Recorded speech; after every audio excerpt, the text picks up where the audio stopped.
Okay, we're gonna call the meeting to order. Appreciate that. Wednesday, October 22nd. It's a red elevation form. Board of Education. Stand for pledge, please. Pledge Allegiance to the flag of the United States of America and to the republic for which it stands, one nation, under God, indivisible, with liberty and justice for all. The first item is the acceptance of the agenda. I'd like to make one addition that's not on there. We are in need of an executive session tonight, so we'll add that to it. Can I get a motion for the agenda? Mike. Second, Joe, as amended. as amended with the executive session. Any discussion? All in favor? Aye. Any opposed? The agenda is accepted. Next item of business is the consent agenda resolution number 028-2025, approving the items on the consent agenda. Motion. Mike. Second. Justin. You're next, Tony. Any discussion on the consent agenda? All those in favor? Aye. Any opposed? Consent agenda is approved. Next item of business is public comments. Remember the public like to speak? I'd like to just take a moment to introduce Jackie, who is our new physical therapist who we hired this evening. So Jackie's been working as a traveling physical therapist and working in the neighborhood when she's here. She lives in our, do you know her, Elliot? No? Oh, you were like, yeah, I know. I'm like, oh, isn't that nice? She already knows people. So we are thrilled that you are going to settle in here in Saranac Lake, and welcome to our school family. Welcome, Jackie. Congratulations. You will have to come to every meeting. And I forgot to mention that at first meeting, usually she brought us treats. Oh. So next meeting, Next she'll time, be guys. right on it. So you also are welcome to stay if you would like, but nobody will look at you cross-eyed if you wish to leave. Okay, because we're fun. Yes. Self-proclaimed, that's good. We've not ever heard it described like that. Okay, moving on to financial reports. Nikki. Everything is saved on the share drive. There are no transfers over the $10,000 threshold, but they are listed on the back. So we can see them right here. And that's all I have for the resolution. Ready for the resolution? Yep. Resolution number 029-2025, approving the current budgetary transfer report as presented by the school business executive. Motion? Tori. Second. Joe. Any discussion? All in favor? Aye. Any opposed? Resolution is approved.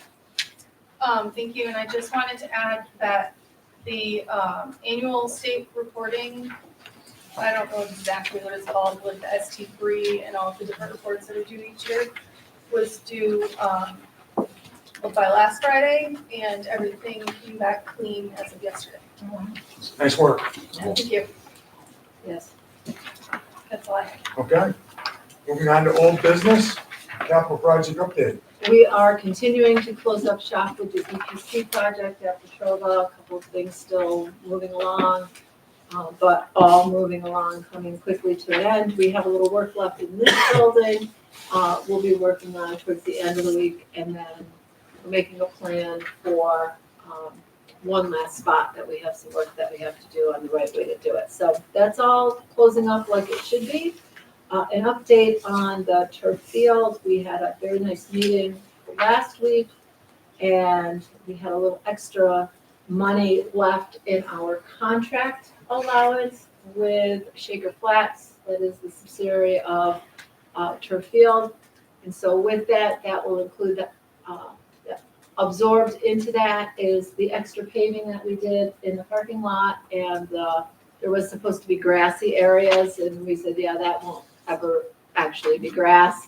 So we closed that up.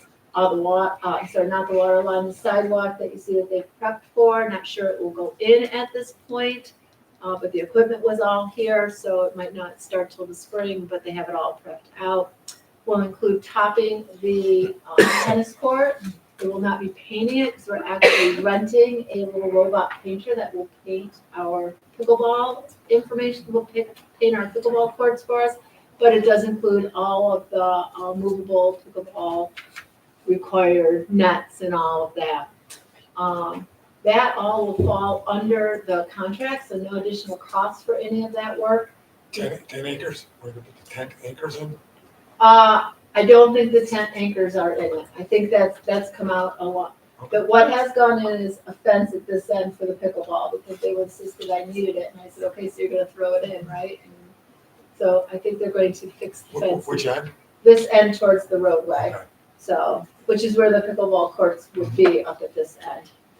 The only thing that did not go in that allowance was actually the water line.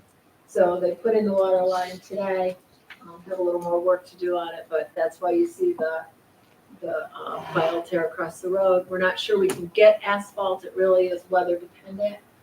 So it may not be until the spring that we do the asphalt work and the cement work. But if the weather's nice and the asphalt plant is still open, it's not in Saranac, but they all come from south of us, so they could pick it up in Willsboro. That plant is still producing asphalt, and they all come through that way. So we're gonna see what the weather brings. This week is not looking good, but you never know. If we could have a little Indian summer in a week or so, we may be able to do some of that. Plow drivers will love that, right there. They run that plow over. I know. Soon it will pack down. In the winter, it won't be too bad. It'll be bad until it packs in, and then after it gets mushy. So that's the update. Dan, what is the water line? So we have run a water line out to the end of the tennis court, where we also put electric in, which will allow, if we're able to do our food Concessions. concession, Okay. it allows to So have it's a water. potential someday, maybe. And so it's Okay. available. Yeah. So it's nice now because we have the facility at the end, the steeplechase that needs water. We've always had to pump it, like we've had to fill something to Oh. get it. So it'll be nice to have water available there anyways. But yes, so now where we're digging up the sidewalks, we're digging up anyways for other things. Now is the time to install it if we were going to do it. And the village took care of the hookup. Yeah, the village has been very good. They did the hookup at this end, and then the line's been run. So. Great. That's it. Okay. Item B is District Facilities Planning Committee update. You have packet of minutes that we'll give you after all our meetings. If you don't have to really read this, but just look through it real quick and see how detailed it is. And I want to publicly thank Gina for that.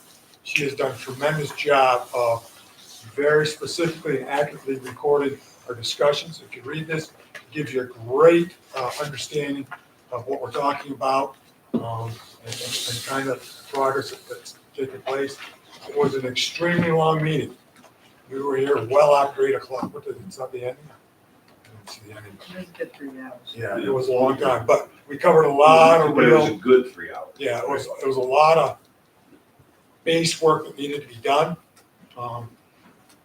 I'm not gonna go through this where you can read through it, but I'll ask Mike and or Nancy if they want to chime in on anything that struck their fancy. Mike, I think it was a great meeting. I think, I think we're at that point, right? We're gathering information, right? So, and we have several more meetings of gathering information, so I think everybody was on topic. I think everybody, I think we saw a bunch of different perspectives, and I think that it was great.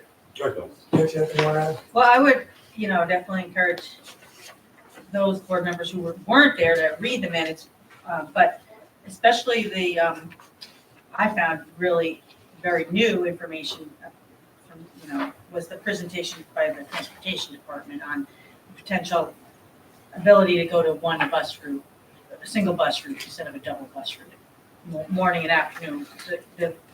There isn't like a total dollar savings, but that's something that I think we might try to figure out. But that's kind of a real interesting change. Should the single bus run become something that looks like that's consideration for us as we move forward as a board, we'll bring them back in and let them redo the presentation for you. Yeah. Because it was very enlightening. Yeah. They have, so I've also included the packet that was distributed to the subcommittee members. You each have a packet of that, and the transportation piece of it is in there. It's in the back. Thank you, Gina.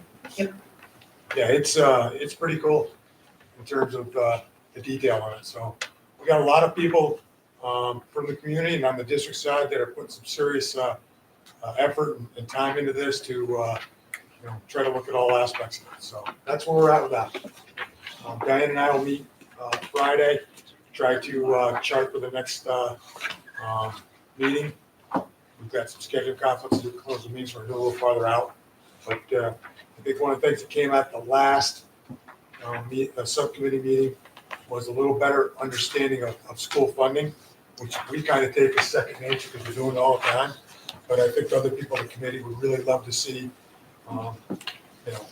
we keep talking about this money because we do it all the time. So I think Diane's exactly correct. That should be something we should discuss at that next meeting. And we're probably looking a meeting after that to look a little more hardcore and do scheduling possibilities. So that's a little bit of the plan.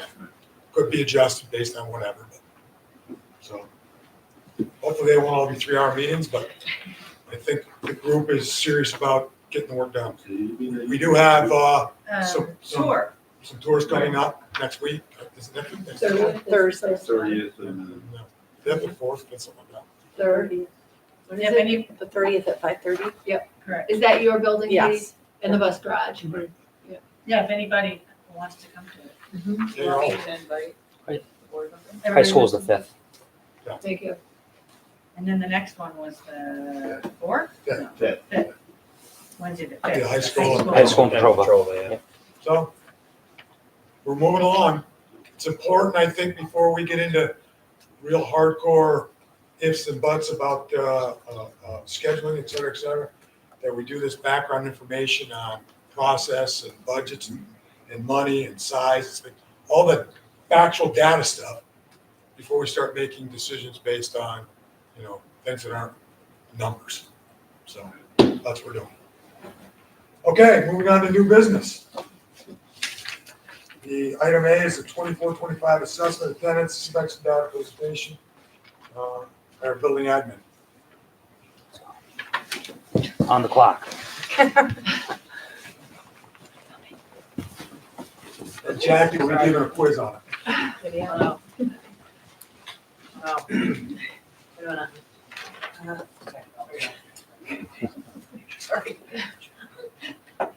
Sorry. Do you want to Okay. click, Brian? No, you can click, Gina. Good. I seem to have a little trouble with the technology. Wi-Fi would probably go off. Don't do that. So really, it depends on where you look for this data. I mean, you can look in 4 different places and get 4 different numbers. I'm not speaking for all the buildings, but at least for Petrova, as we were going through this, you really could find different numbers depending on where you look. But you can see our enrollment has been pretty consistent from 22 to 22, 23, 320 students, 23, 24, 310, and then last year we had 303. And I always find it interesting, despite our efforts and the different things that we do to keep our students in school, especially our chronically absent students here, ranging from phone calls, letters, home visits, reaching out for support. How can we help? Is it a transportation issue? Is it, a lot of different factors. But as you can see, over the course of the last 3 years, 48 students, 49 students. And again, we can knock on doors, we can get vehicles from the bus garage and go pick students up. Sometimes it works, sometimes it doesn't. So those are the numbers for Patrol for the last 3 years.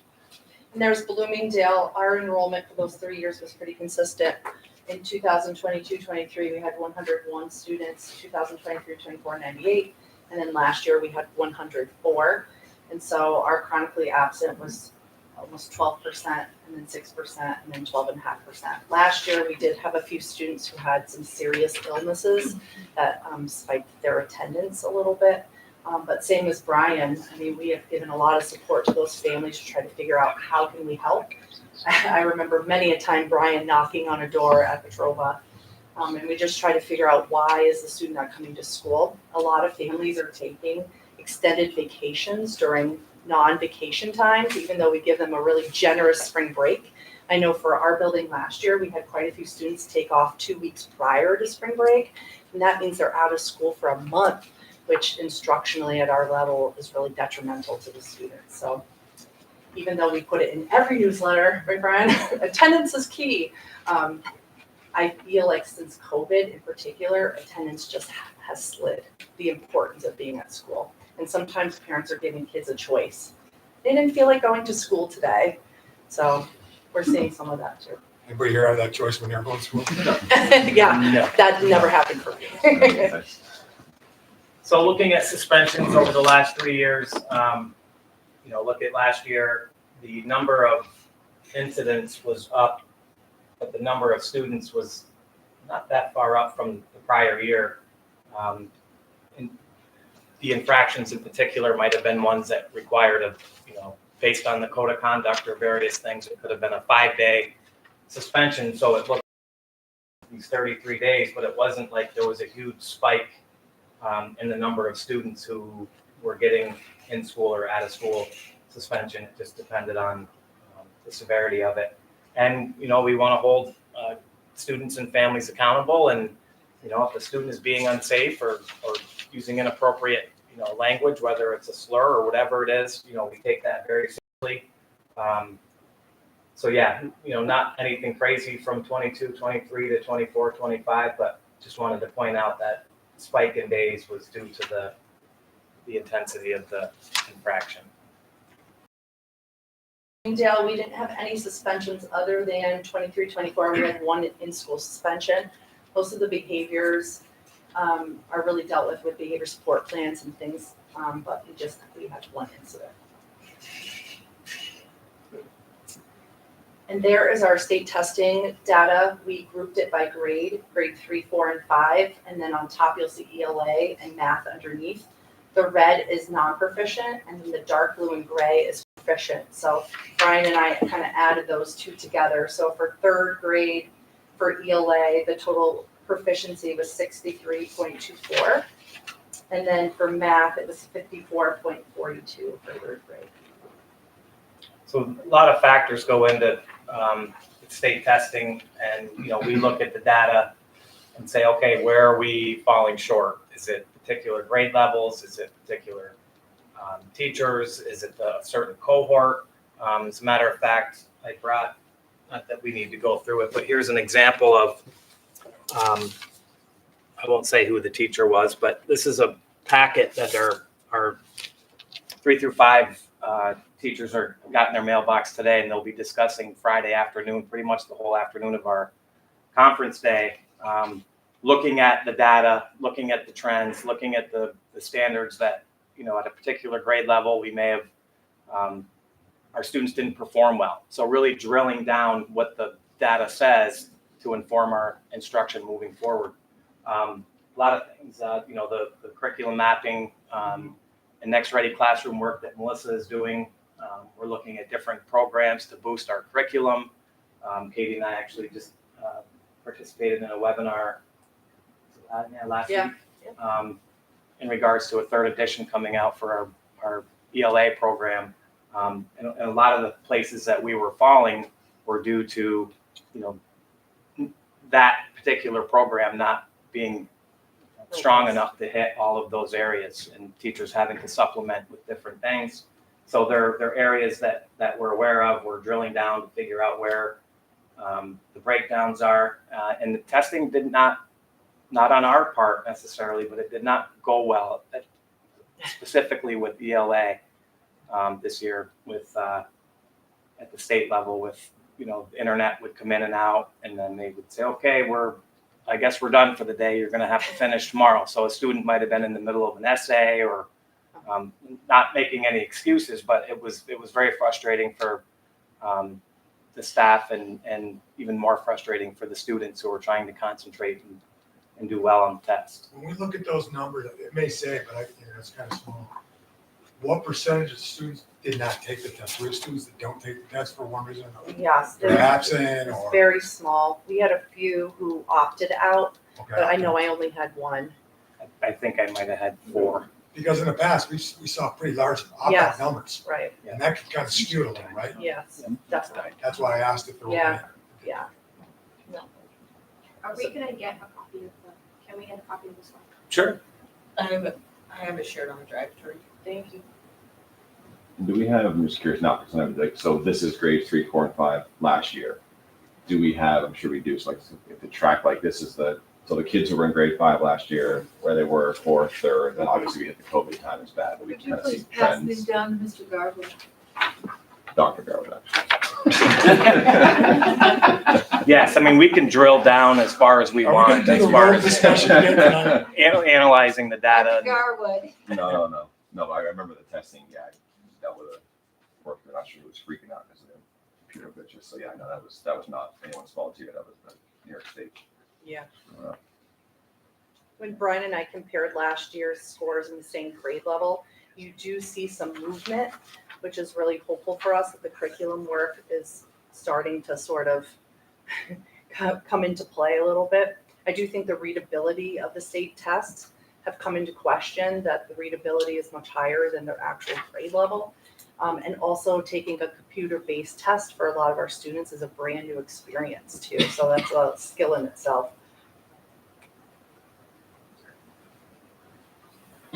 Any other questions on elementary testing?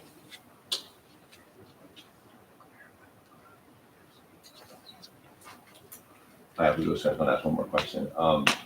The suspension and do we also, I mean, do we tend to see, not so obviously Bloomingdale, but Trova, or maybe even Millen High, does it tend to be like repeat offenders, for lack of a better term, same kids kind of? Absolutely. So of those 16 suspensions, that was 7 kids. Okay. And if I can remember correctly, I think one was probably 9 of those days. Yeah.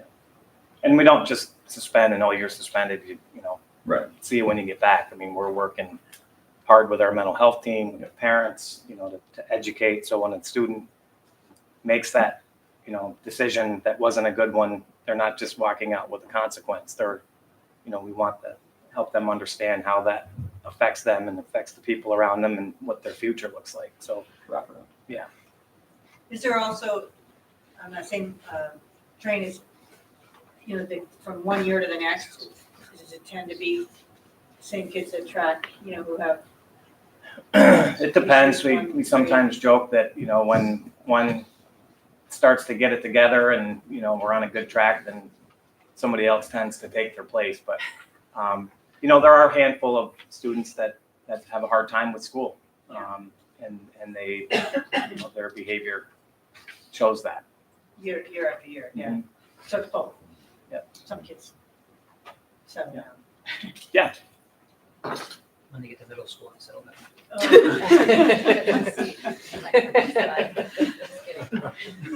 Hit the slide. Good segue. We're gonna start with attendance. So our enrollment was 279 in 22-23, stayed the same for 23-24, and then up to 289 in 24-25.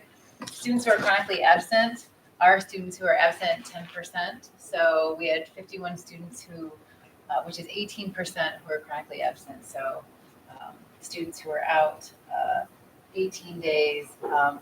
Last year, when we look at some of these numbers, as Brian said, if we look at the school report card, we have 176 days instead of 180, so you look at the 17%. So our chronically absent went from 18% to 17%, now down to 15.6 in the middle school. And last year, we started an attendance team in the middle school. So it's Mr. Ryan, Mrs. Rock, who's our attendance secretary, Mrs. Riley, and me. We meet twice a month. And we have a list of students that we track, 6, 7, and 8. And we, in this spreadsheet, we track who the students are, each date that we talk about them, how many absences they have, and every intervention that we have used. Like Brian and Katie said, I call home. We have letters when a student hits 8 absences and 18.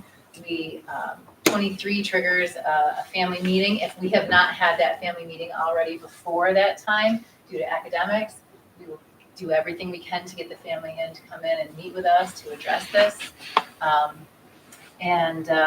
That team working every 2 weeks has really helped, even though it's only gone from 18 to 17 to 15.6, we're having a lot more conversations with families about where students are and how we can help them.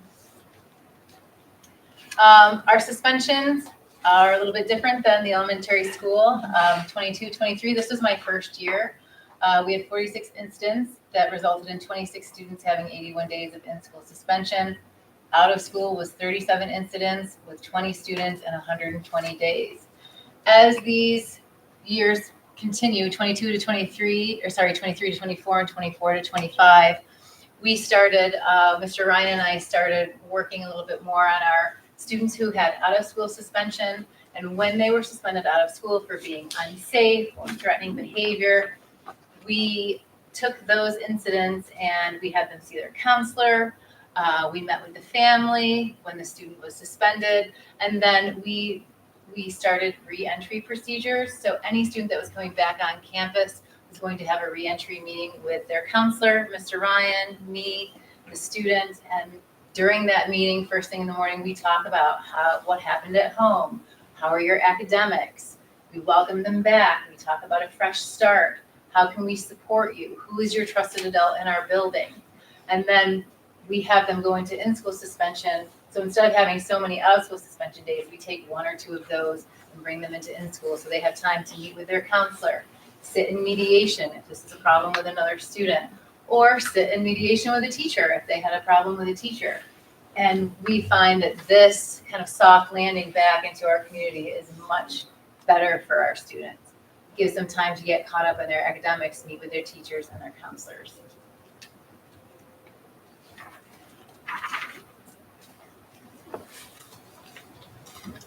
Our testing data, this is for grade 6 ELA and math for last year. So for our proficiency, we had for ELA 63.36, and then for math, we had 51.22. Grade 7 proficient was an ELA 41.57% and proficient in math 60.68%. And in grade 8, 61 proficient in ELA, 61%, and 61% proficient in math. And in that math score, just remember that our top 24 students take the algebra region, so they don't sit and take the 8th grade math test. So they are not part of this data, they'll be part of Josh's data. And as we said, there are longitudinal studies that we can access through our Tableau accounts that can track our students from year to year. And as Brian said, our staff is going to be working on Friday with this data. We have many different types of reports that they can access that breaks down the test by standard, and it can tell us what standards our students did the best on, and it can flag standards where our students were the weakest. So we like to start with where our students are the weakest and build on how we can support them. So here's our attendance. You'll see over the last 3 years, we've lost over 30 students at the high school. Most of the other schools have been pretty consistent, but that's where we're seeing some of the biggest change in our enrollment. Again, chronic absenteeism. You'll see a significant growth over the years, and that really has to do with seat time. So we're targeting students that have 8 or more absences the first semester, and 16 is the magic number as we move towards May and June. And we're actually keeping them after school either at a half an hour clip, an hour at a clip, and possibly even Saturdays to gain some instruction time back so we can get them back under the 16 or 18. So these are kids that are on the bubble, not kids that have extreme absences. But we talk about this at every assembly, every time we have an opportunity, preaching about just showing up, because we find that kids that show up are very successful in our school. So the other conversation is talking to the adults to make sure that kids who are missing a lot of school are not always passing their classes too. So that needs to kind of be correlated with their grades and how successful they're being in school. So suspensions, you'll see also we've had some growth. I think the last couple of years, we've really tried to only use out of school for drugs, violence, and extreme disruptive behaviors, and trying to keep kids in school with counselors, with a mental health team to make sure that we're being the best place for them and not just kicking them out because it feels good for the adults. So I think we've worked hard on that. It's not always an easy transition because a lot of the adults want like an eye for an eye kind of thing. And so we just had to justify that a lot of the students, so you'll see like out of school last year, 12 incidences with 12 students. So that's just telling you they only had one incident for each student, which is pretty good. So I think some of that accountability with knowing that they're going to be in school, because sometimes in school is worse than being out of school. So here's our Regent scores. So you'll see August is not included into the current year. So August is the first grading of the calendar year. So it was August, then January and June. So the 25 does not include the August. We did actually have one August graduate this year. We haven't had an August graduate in a long time, so we were very proud of him. The Regent scores, as you know, some of the exams are changing. So life science, biology, and earth and space sciences, those are brand new tests. And so if you know anything about high school and high school teachers, changing the test is always a nerve-wracking thing because the tests seem to be so consistent over time. However, our students did a nice job with those new tests this past year. This year, we're looking at chemistry, physics, English, and Algebra 2 will be new exams in June. So we're transitioning to new exams, and as you know, with the portrait of a graduate, some of these tests will be obsolete because kids will have different tracks and not using these exams as part of the graduation requirements. I think just some highlights on here is, for the most part, we're in the 80s and 90s. And then I think that, some areas that we're not there, it's pretty consistent across. So nothing's drastically changed. You'll see algebra and physics for this past year jumped over 20%. And those are just awesome highlights for our teachers and our kids. Did geometry change this year? Was that one of the tests? No, it's actually changing. I don't know that. Sorry, I'll get back to you. That's fine. It's on the testing schedule, but I'm not sure. What about chemistry? That one looks like it has. Yeah, so we've had some inconsistent with instructors, and so I think anytime you jump in there, it's hard to find chemistry teachers. So I think we're in a spot where we're getting better, and we know what our shortfalls are. But I think that's just when we had the transition last time between teachers, we kind of had a little dip. So I'm hoping we climb back up. Any questions on that?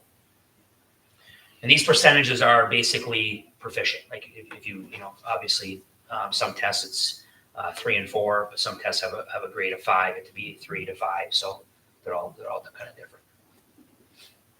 And our graduation data. So this is kind of the highlight of the night because this is what we're all kind of striving for. And I think this is a district-wide approach to this. So it's not just high school, but you'll see that, over the last 6 years, we've been 93% and higher. And so, I think Diane will tell you, I'm always looking to make sure that we're better in this because I would like to have perfection. But there's, being perfect is not always the key here. But I feel like these are pretty good numbers, and I'm very proud of them. And you'll see the local diploma. The local diploma has an 8 there. So over COVID, because they had a lot of exemptions, our kids didn't qualify for local diplomas. But because we're now back in reality, we do have students that are benefiting from the local diploma, which means they're using the safety net for the Regent scores. Any questions for high school? Okay. We also included the homeschool enrollment for this year and then all of the past years. So you can see by grade level how many of our students are homeschooling. And then this year, we're down a little bit from last year. We have 45 current students who are homeschooled. That's good.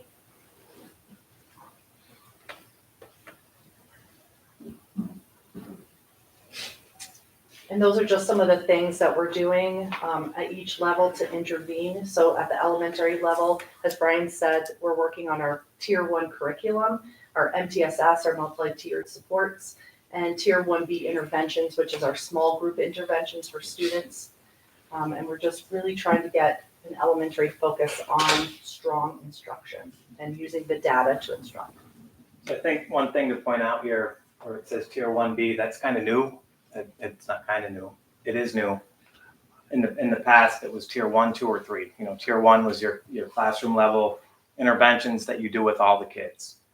Tier 2 might have been a pull-out service from an AIS provider, or even a push-in service. Tier 3 was always pull-out, smaller group of kids with a focus on a specific skill deficit that they experienced. But by using the MTSS system and adding Tier 1B, it's creating, the teachers are still responsible for that 1B, but they're collecting data, they're tracking data, they're progress monitoring, they're having deeper conversations with AIS providers so that the classroom teacher is doing not the exact same thing, but they know what's happening in AIS so they can support those students while they're in the classroom.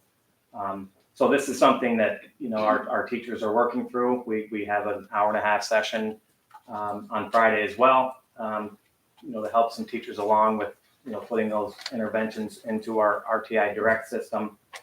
So I have a feeling, you know, in a year or two, we're going to have fewer students that need academic intervention, and we're going to see, you know, some of those areas of deficit coming up. And again, the work that Melissa's doing with our teachers, you know, the curriculum meetings, what they called them last year, and putting their units and curriculum in the Atlas program has now changed to, okay, now that info is in there, what are we going to do with it? How are we going to beef up our instruction to meet grade level standards? The middle school level, we have targeted academic assistance classes. So every 5 weeks, we check our students' grade, whether it's their progress reports or their report cards. If the student is failing an academic class, if the student's not getting any other supports, we pull that student and put them in one of these classes. It's a very small class with a teacher, and the teacher helps them work through and target any work that they need to make up in the class that they were failing. And the goal is to move them in and move them out every 5 weeks. Middle school lunch recess study hall is new this year. We have one per grade level. Our students shared with us last year that there's not enough options during lunch recess, places for them to go besides the library. If they want to read quietly, or if they want to work, or if they've been out for a couple of days sick and they want a quiet place to work, to make up a lab or to make up a quiz or a test or catch up on work, they can go here. We're tracking the data every day, grades 6, 7, and 8. We adopted the prior notice form from the high school in 2023, and that's helped with our attendance and our communication with families when they're pulling students out for a known absence for a full day or more. As I said, we created our attendance team, and Parent Square also calls home for absences. They do that every day for us, but we also call. Mrs. Rock will call, or I will call as well. And then in the spring of 23, we created a hierarchy of consequences. This was to get our team on the same page, literally, as to how we were going to address student misbehavior. We had teachers reacting in different ways across the board, and since we have adopted this, we react in a more uniform way, which is much better for our students and helps us to determine how to react to student misbehavior. And then our middle school, high school team exploration of creative discipline to keep students in the classes. Josh and I have talked about this a lot. Instead of suspending students out of school, the best place for them is in school. How can we keep them here while keeping everybody safe, and keeping them educated and with their counselors. So our additional AIS support is we added lab to English 9 and Algebra 1. So that's just focusing more on additional support. I think it's working really well, and the teachers like it. We do our academic support weekly, so we pull grades every week, and then students are on level 1 or level 2. That affects their participation with extracurricular activities, and then the seat time, which I already talked about previously.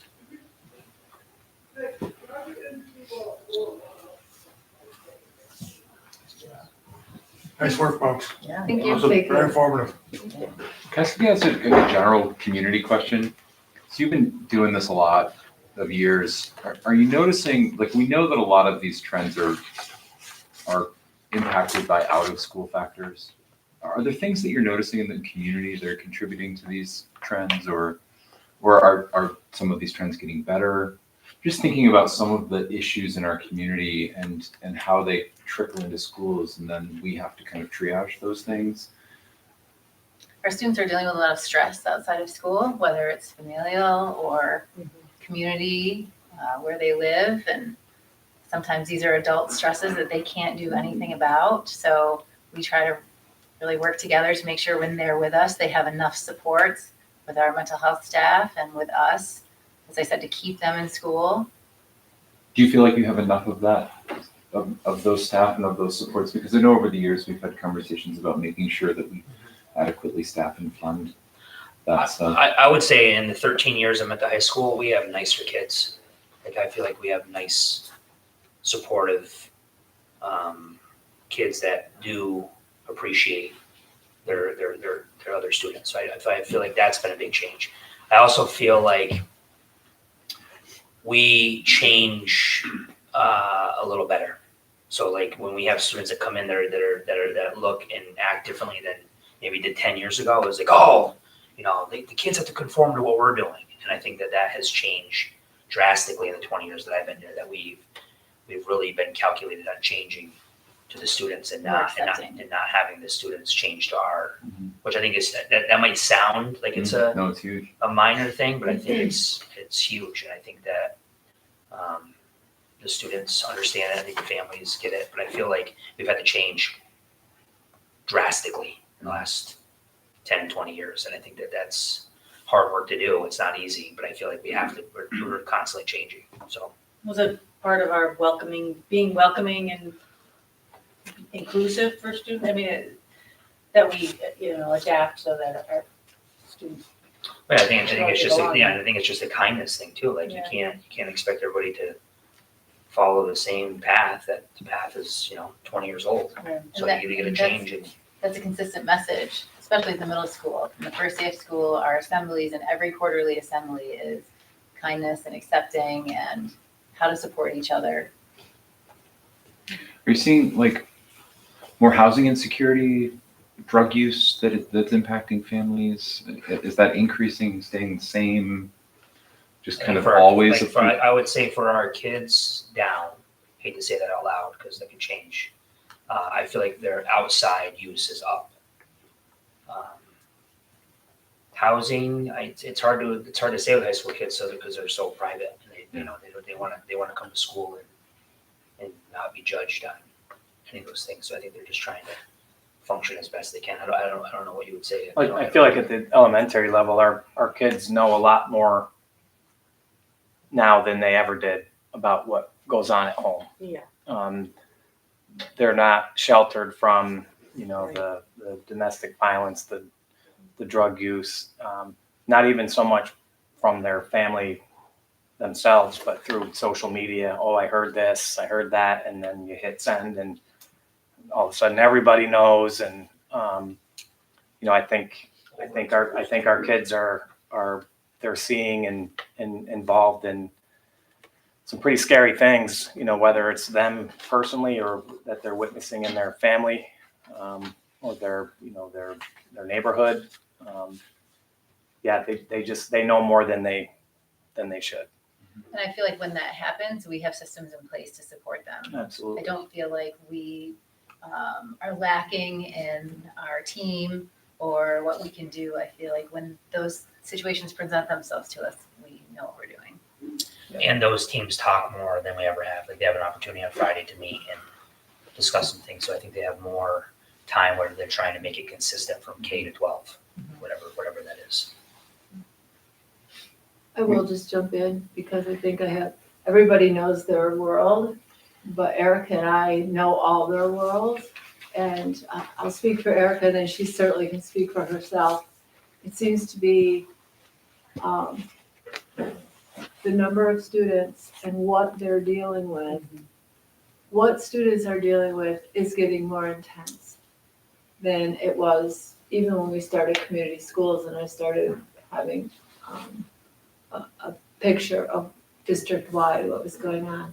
And it seems to come in waves. Right now, Erica and I would probably need both hands to tell you that we have the number of students or families really, because there are multiple students, but families kids are in situations that is not of their own making, that is very, very bad right now. And maybe by November, it'd be one hand for a while. Like it's just an interesting ebb and flow. And it seems when it's flowing, we've had parent deaths, we've had abandonment, we've had like just the list is amazing right now of really devastating things for kids. Is it impacted by like, wintertime heating costs are high, so, those kind of things, That's actually a whole nother level. And we see that right now, everybody's looking for fuel money because the heat doesn't kick in until November, but it's cold outside, it might snow tomorrow, right? So how do you get there and bridge some of those gaps? So that's really a whole, and kids, Brian's absolutely right. Students are now having those adult conversations at a very young age. So I'm a third grader. I know there's no heat in my house right now. My parents are discussing it. I've got no place to go with this anxiety, right? I can't help that, but I'm in the adult conversation. I think that And I it's think more and more. Yeah, I over think the time. county support too, as you know, is limited. So like a lot of times where, 20 years ago, you could lean on some services because the incidences were so small. Now they're like this. And so a lot of times we're just having to do what's best for our community and our kids in-house, which we're lucky that we have those avenues because some districts don't. I will say the good news is, I think because of community schools, families are communicating a lot more clearly their needs, where I think there were needs prior, it's just they were hidden. I mean, even now with the food pantry program, it's the most humbling thing that we do, where every week you shop with the kids in our school food pantry, and the kids get to pick out their food for the weekend, and they get so excited to bring home their food. And it just brings it back about the importance of kids being in school, attendance, and families being able to feel free. We don't have snow pants. We're stressed about that. We've had more families tell us that they don't have enough work. They're scraping by. How can we get aftercare? So at least they're feeling comfortable to communicate that with that they see us as the hub of doing that. So many of the families are struggling like with their own mental health, and it just trickles down to the kids. I mean, we have 3 and 4-year-olds telling us some pretty horrific things that are happening in pure detail. So you just do your best to give them all the love they need when they're there. But I do think families at least now kind of know Erica's their girl. They go there, they know that we have some things available for them. So And our staff knows that too. yes, Yes, I agree. like they know, Yes, rather than just the Yes. burden being them, they for actually sure. have an avenue to try to offer some family support. Mhm. Thank you, Earl. Thank you. Excuse me. Next item on new business is supporting county's preschool special education services. Speaking of support, we have had some unique situations with preschool students this year. We seem to have a full cohort of students, not yet our kindergarten students, that are in need of some support. OT, PT, speech, SEEIT, which are preschool special education program services. with minimal services available. In fact, in one county, there are exactly 0 service providers. So how do we support what are soon going to be our students with some services before they get to school? Because the last thing we want them to be is unserviced, knowing that they need support, and then 3 years no support, and then they arrive at school.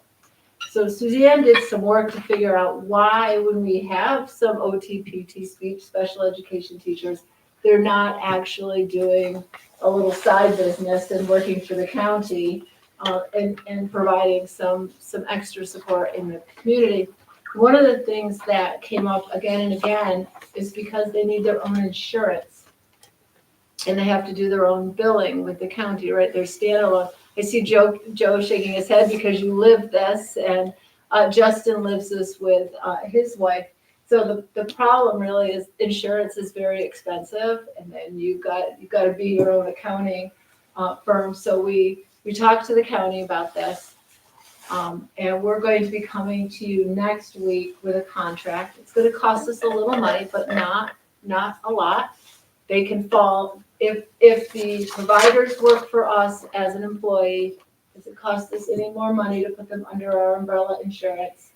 And they can provide their services in the community. They're still our employee. And we would do the billing to the county. We would pay them out of our payroll. We know that system works well. They would go on a claim form, and then we would bill the county for their services. The county pays them $84 for a visit. We would pay $80 because they're still making money, because if you figure out how much their insurance costs them every year, right? And it will cost us a little money because if they're our employee and they are in the retirement, I have to pay the retirement, the Social Security, all those benefits that are attached to that.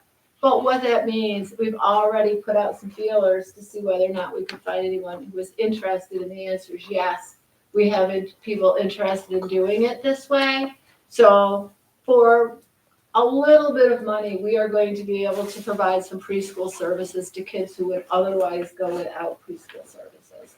So I just wanted to before it came and I asked you to vote on it, I just wanted to explain what is coming at the next meeting. The numbers are set by the county. Every year they set their rates of what they'll pay. I wanted to explain why ours is off only by a few dollars a visit and what that was for, and sort of the thought why in times of tough budget times, why we're saying, oh, by the way, it's worth the extra funding to make this work for our preschool kids. Would it be, so it would be outside of their regular duties Correct. in school, they're doing it as a. Correct. Yep, they would do it outside of their regular workday. Yes.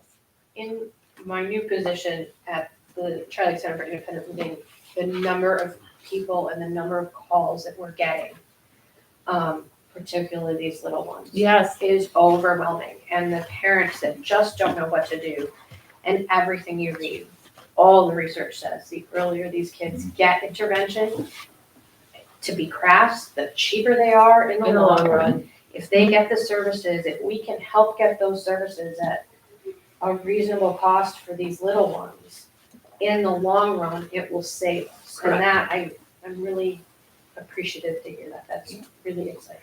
We think so too. We think it's a good rate. It will attract some people.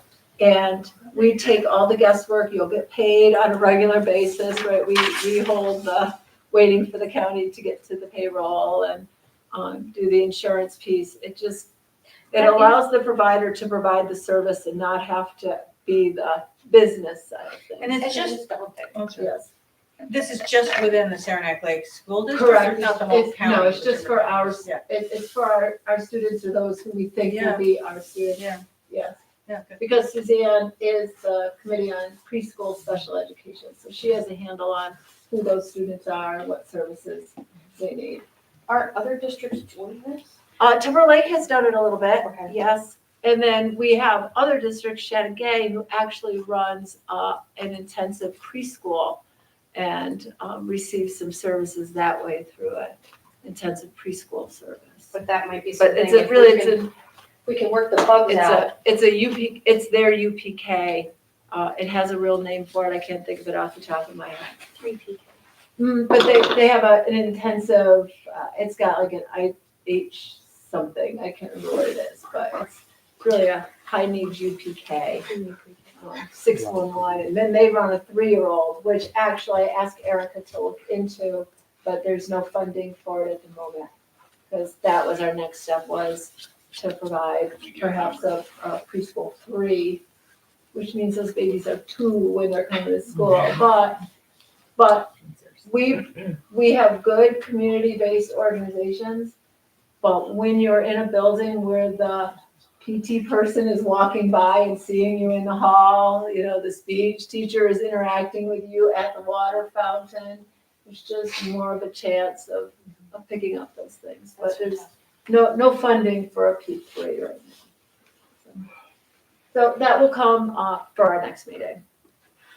Okay, thank you. Moving on to reports, for sports superintendent report. Just a quick one. Last week was School Board's Recognition Week. Thank you all for the work that you do.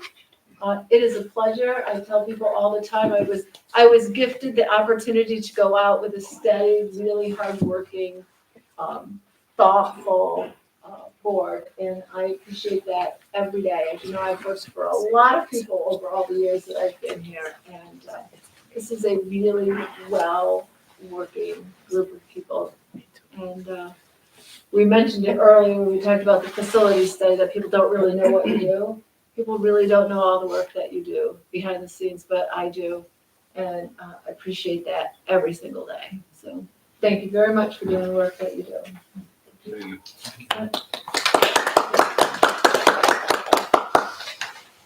That's it. Okay, moving on to our administrators. Katie, No report. Erica. Well, sorry to burst everybody's bubble, but I'd like to invite you on Saturday to Saturday Academy. It's hosted right here at the high school on the top floor, entering door 13. And Tony the Two-Toed Sloth has promised to be here. Delicious lunch will be served and carving pumpkins. And I have to give credit to Chris Bemis. As I was driving up here, don't tell anybody I was driving up here from down below. I drove up tonight and he was out blowing the leaves off the trail for us for our jack-o'-lantern lane. We'll be lighting 75 jack-o'-lanterns out there for families to come see the wonderful carvings that happened at Saturday Academy. What time? 10 to 1. Okay. Lunch starts at 11. And then the jack-o'-lantern walk is 6 to 7. And bus loading is at 4:30 a.m. Right, Elliot? 4:30 a.m. on Sunday morning. We are departing to the Statue of Liberty in Ellis Island. Oh, cool. Yeah. So exciting. Oh, sorry. Did I steal your thunder, Elliot? I'm sorry. I didn't know. That is one thing I was going to mention, but Please mention it again because it's awesome. That's it. Ryan, Nothing new to report. Amy, Nothing new for me either, thank you. Josh. Amy said no report, so. we all follow Amy. We all know it's not Yeah. true. Okay, so here we go. English teacher. We got Paul.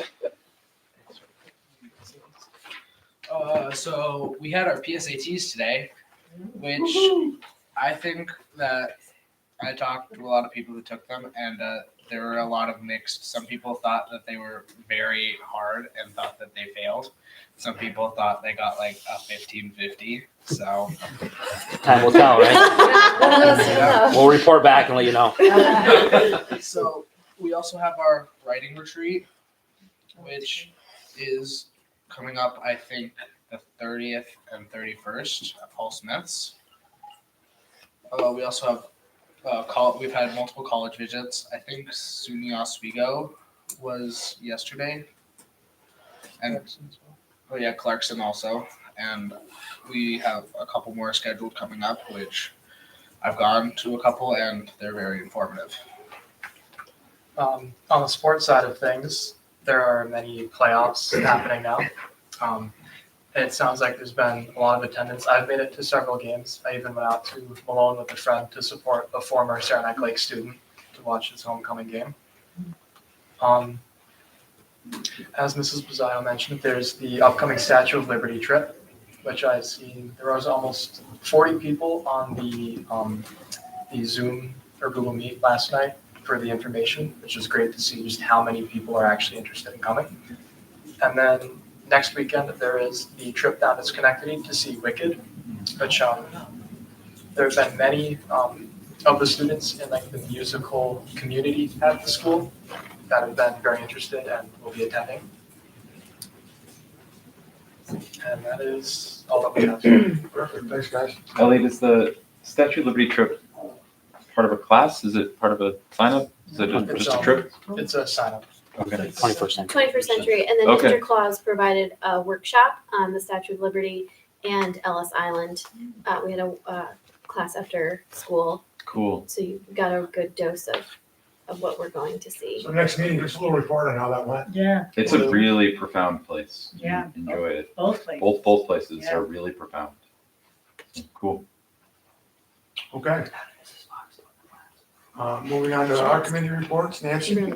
Well, just to let you know that I didn't have anything prepared today on kind of a regular electric school bus report, but I'm hoping to put some things together for the next school board meeting. Thank you. Do you want us to add that to the agenda? I guess you can, then it'll force me to. Joe? Just that we had our first DEI meeting the other day, some new members, had some good conversation with some students. Notes are in the folder. Do we have the notes in the drive? They should be in the drive. I'm going to double check on that, Joe, but Yeah. hopefully I hit them now. Dory? That's all I have to add. I actually have two kind of interesting. One, I'm gonna drag you through because I sat through 5 hours of meetings, so you all can. But, I saw those emails come through and was wondering how long your meeting was. we're down to 5 hours. It was a miracle. We cut it close yet again on our, meeting quorum. And as we make sure,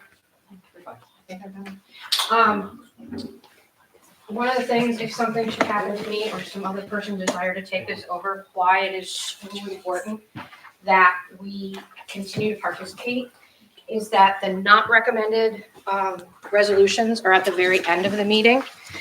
And we got down to, we need a quorum of 202, and we were down at 209. And the last ones are the ones that get a little spicy. Let's put it, I think that's a good way to put it. And there's a lot of them, like 10. So it gets tight and the boards, there is a group of boards that does most of them out of Long Island. And their entire boards are sitting, you see them sitting at tables and they are there. And there are some arguments and it gets a little testy. So it's just one of those things. The bylaws did not pass. On the drive, you'll find this, but you'll also find the letter to the delegates. It just kind of states what they did for the last year, how they helped us. It's kind of an interesting overview. You get to see, for as small as an organization as NISBA is, how many people, how much we accomplished over the last year. So I just we're really lucky to have them. As we know, some of you may know, I'm wearing many hats right now. And as co-executive director of the Tri-Lake Center for Independent Living, I had the pleasure of meeting with Diane and Suzanne Nicholas and from the district for special education, as well as the North Country Community Family Engagement Center, Cecily Onis and Jerica Gilman, to really reestablish some bridges and how can the center support families and students with special education. The school district has, a pretty heavy lift taking care of our kids and making sure they get the support services that they need. And the center is in we are revamping the center and really try to make it user-friendly so that we can work with the districts and we can work with families so that families, whether you need, regardless of what you need, we can help you get those things. And it was really nice to sit. We actually met for 2 hours. It went really fast, but it was really nice to kind of build that bridge again. So I'm very grateful. Sorry, can I ask you a quick question about this? Sure. What's the timeline? Like, And maybe, should our board ever want to put an amendment out for this? What's the timeline for that? I put it out every January. Okay, We should be thinking about them this winter okay. or sooner. The sooner we get them, we're very lucky to have Wayne Rogers, up in Malone, who is the Area 6 director. And I want to say that one of his other board members is actually on the resolutions committee. So if there are ideas that we have or policies that we would like to put forward, they have easy access to some people that can help us with language, and we can ask questions. I will have all those dates coming out, I think, in the next month or so. I would love to do more resolutions work. It's something that the rural school districts really need to be working on as things change. Not only on the academic front, but on the business end of things.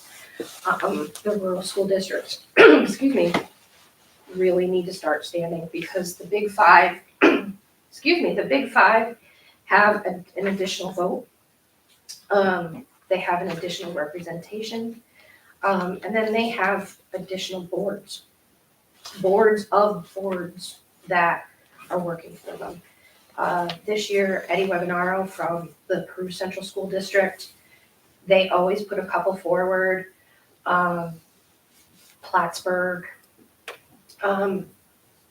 There's a few. Area 6 is not well represented at all.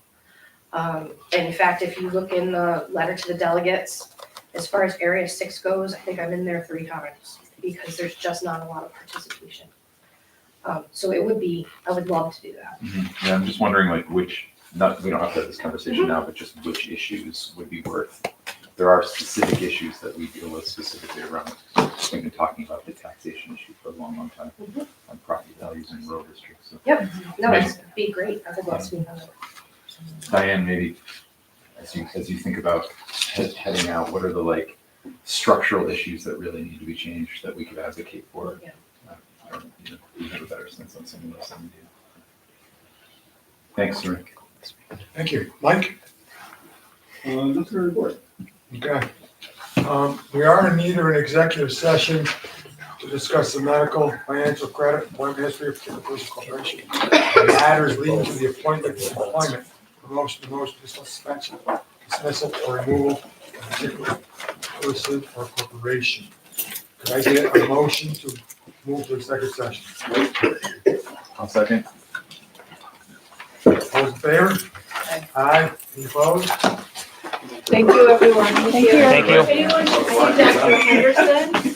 He stole my reports. Could you ask? This is Dr. Garwood. Oh, sorry, Dr. Henderson. If anyone should see Dr. Garwood, I don't pull that could you card. mention that he stole my reports? Yes. Don't laugh, because I. Thank you for coming. Thank you, Bye. guys. Congratulations. Thanks. By the way, Norm Chelsea Smith paid $200 per hour birthday, to play soccer on our. No, and actually, Elliot, good luck. Ellis Island has been found, man. Pay attention to the racism at that place. There's a lot of, America has a long, long conversation over who's allowed to be here. And who counts as an American. There's an exhibit there where they show the medical procedures they did to some of the people. Good luck with that one. It's awesome, dude. It's really cool. Whatever it was, they could not wait to get on our field.